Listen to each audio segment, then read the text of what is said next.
Before we get into the detail of trading flags, what we want to do is look at flags in terms of an overview of trading stocks. By that I mean the overview of trading different chart patterns and also other factors that may be important to us or that we want to consider when we are trading stocks. But even before that, I want to introduce to you a concept that I've come to know as the rule of the opposites. Now, the rule of the opposites is one of the greatest ways to learn material, and here's the rule. If it isn't one thing, it must be the opposite. For example, the opposite of to buy is to sell. The opposite of up is down. Now, I know that seems very obvious, but when we're starting to talk about trading, going long, going short, calls, puts, all these different things, one is invariably going to be the opposite of the other. So you'll see, at appropriate times, I will refer you to the rule of the opposites, where you'll be able to shortcut your learning experience just by applying the opposite concept. Don't worry, we'll come to it as we go along.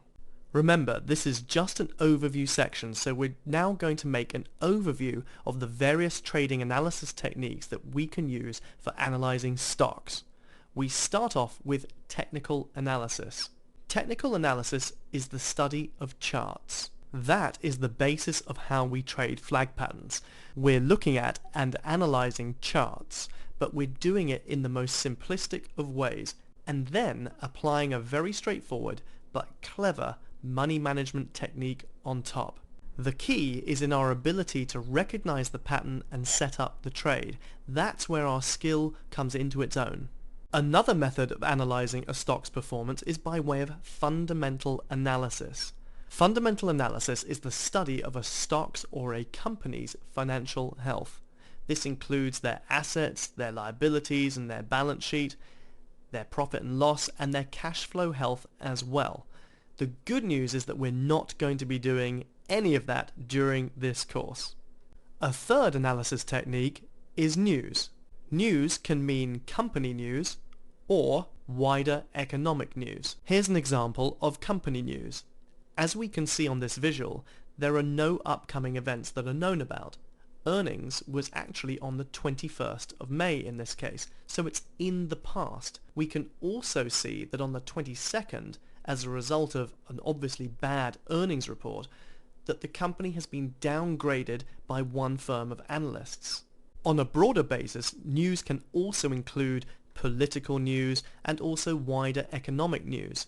Wider economic news includes inflation reports, interest rate reports, jobs, economic growth, housing starts, etc.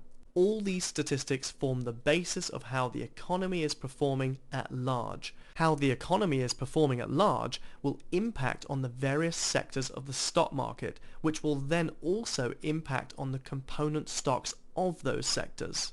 We are trading those component stocks. If the chairman of the Federal Reserve is going to make an important announcement, then that will affect how stocks are being traded. It's going to affect our chart patterns, and it will also affect our success in the stock market as well. In this program, we are mainly going to concentrate on technical analysis and a little bit of news, but only to the extent that as far as we can control it, we want news to be in the past. We don't want any forthcoming news events with the style of trading that we are learning right now.